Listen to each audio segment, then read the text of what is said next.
नमस्कार बच्चों, एक बार फिर से स्वागत है आपका अपने हिंदी गुरु पाठशाला यूट्यूब चैनल पर। आज हम कक्षा 10 की कृतिका भाग 2 का अध्याय 3 साना साना हाथ जोड़ी पाठ के प्रश्न और उत्तरों का अभ्यास करेंगे। इससे पहले देखते हैं इस पाठ का संक्षिप्त परिचय। साना साना हाथ जोड़ी लेखिका मधु कांकरिया द्वारा लिखा गया यात्रा वृत्तांत है। इस यात्रा वृत्तांत में पूर्वोत्तर भारत के सिक्किम राज्य की राजधानी गंगटोक और उसके आगे हिमालय की यात्रा का वर्णन है।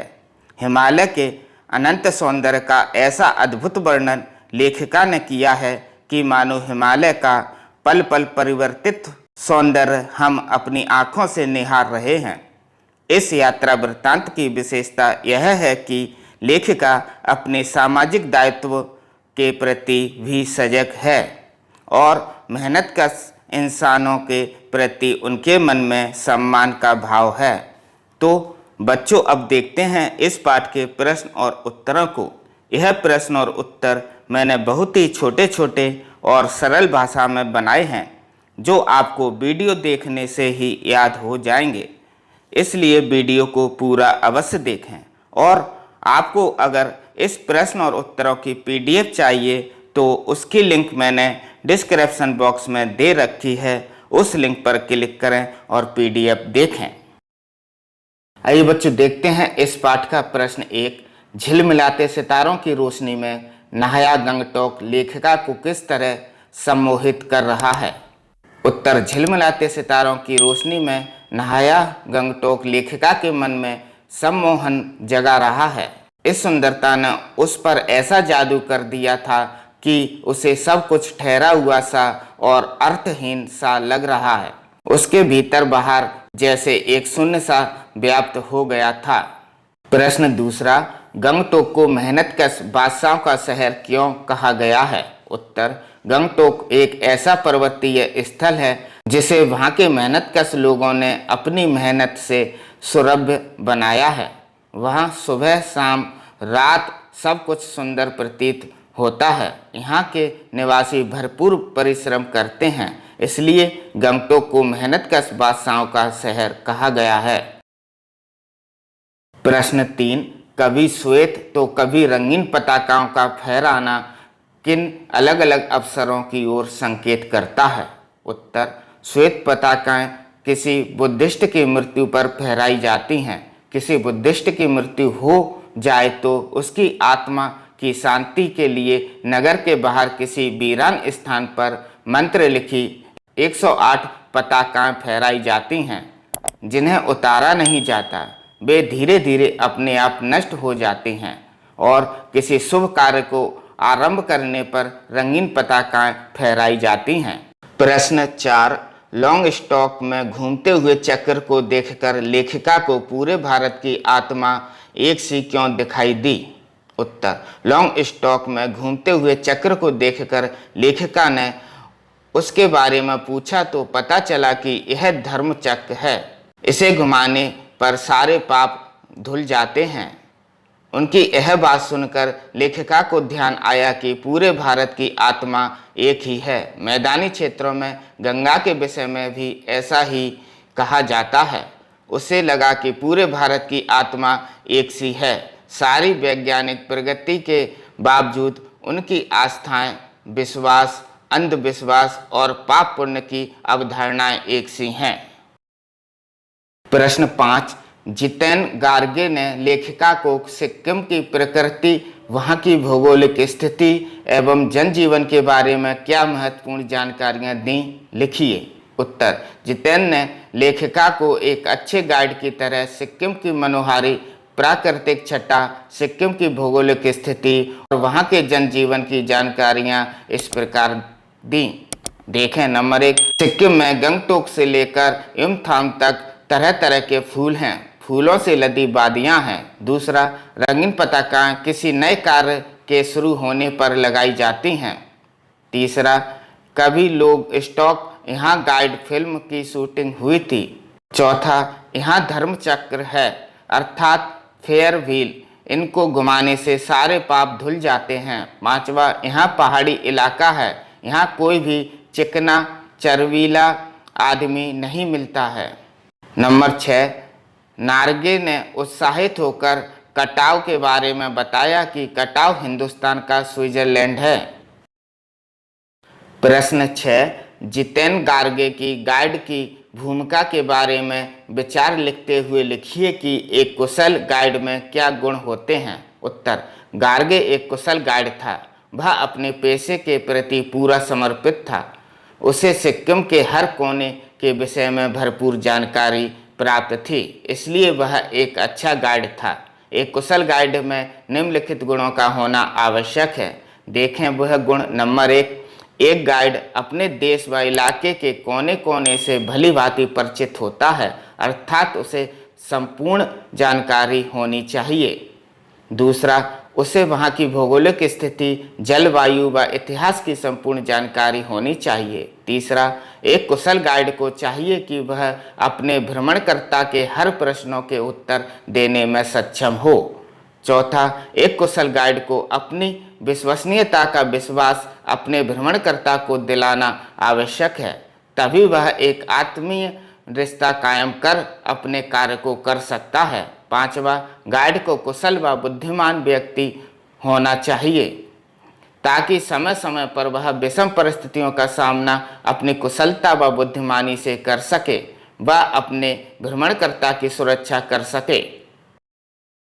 प्रश्न 7, इस यात्रा वृत्तांत में लेखिका ने हिमालय के जिन जिन रूपों का चित्र खींचा है उन्हें अपने शब्दों में लिखिए। उत्तर, इस यात्रा वृत्तांत में लेखिका ने हिमालय के पल पल परिवर्तित होते रूप को देखा है। ज्यों ज्यों ऊंचाई पर चढ़ते जाएं हिमालय विशाल से विशालतर होता चला जाता है। छोटी छोटी पहाड़ियां विशाल पर्वतों में बदलने लगती हैं। घाटियां गहराती गहराती पाताल नापने लगती हैं। वादियां चौड़ी होने लगती हैं जिनके बीच रंग बिरंगे फूल मुस्कुराते हुए नजर आते हैं। चारों ओर प्राकृतिक सुषमा बिखरी नजर आती है। जलप्रपात जलधारा बनकर पत्थरों के बीच बल खाती सी निकलती है तो मन को मोह लेती है। हिमालय कहीं हरियाली के कारण चटक हरे रंग की मोटी चादर सा नजर आता है, कहीं पीलापन लिए नजर आता है, कहीं प्लास्टर उखड़ी दीवार की तरह पथरीला नजर आता है। प्रश्न 8, प्रकृति के उस अनंत और विराट स्वरूप को देखकर लेखिका को कैसी अनुभूति होती है। उत्तर, प्रकृति के उस अनंत और विराट रूप को देखकर लेखिका को लगा कि इस सारे परिदृश्य को वह अपने अंदर समेट ले।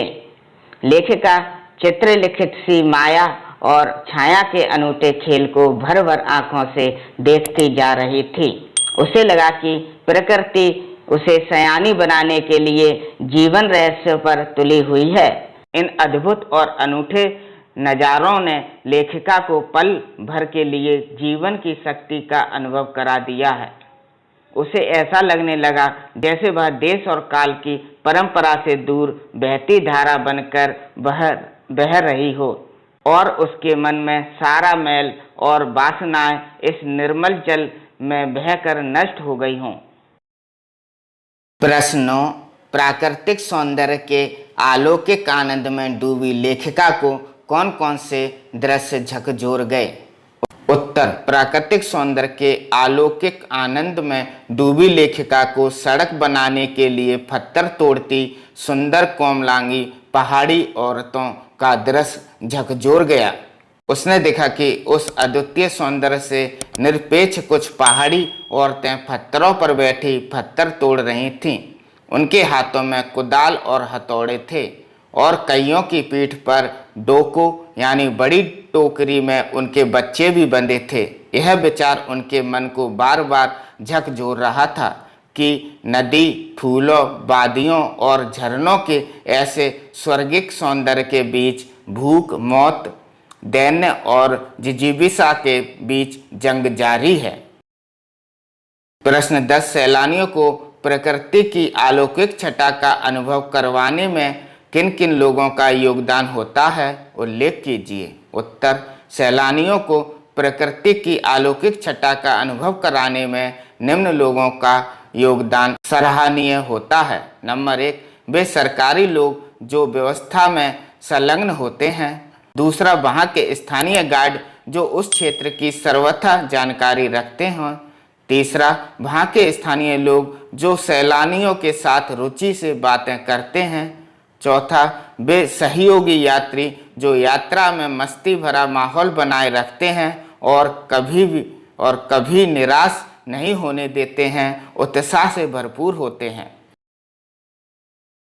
प्रश्न 11, कितना कम लेकर ये समाज को कितना अधिक वापस लौटा देते हैं, इस कथन के आधार पर स्पष्ट करें कि आम जनता की देश की आर्थिक प्रगति में क्या भूमिका है। उत्तर, किसी देश की आम जनता देश की आर्थिक प्रगति में बहुत अधिक अप्रत्यक्ष योगदान देती है। आम जनता के इस वर्ग में मजदूर, ड्राइवर, बोझ ढोने वाले, फेरी वाले, कृषि कार्य से जुड़े लोग आते हैं। अपनी ईम ठाम की यात्रा में लेखिका ने देखा कि पहाड़ी मजदूर औरतें पत्थर तोड़कर पर्यटकों के आवागमन के लिए रास्ते बना रही हैं। इससे यहाँ पर्यटकों की संख्या में वृद्धि होगी, जिसका सीधा सा असर देश की प्रगति पर पड़ेगा।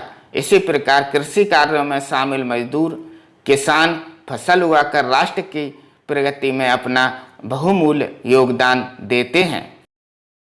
प्रश्न 12, आज की पीढ़ी द्वारा प्रकृति के साथ किस तरह का खिलवाड़ किया जा रहा है, इसे रोकने में आपकी क्या भूमिका होनी चाहिए।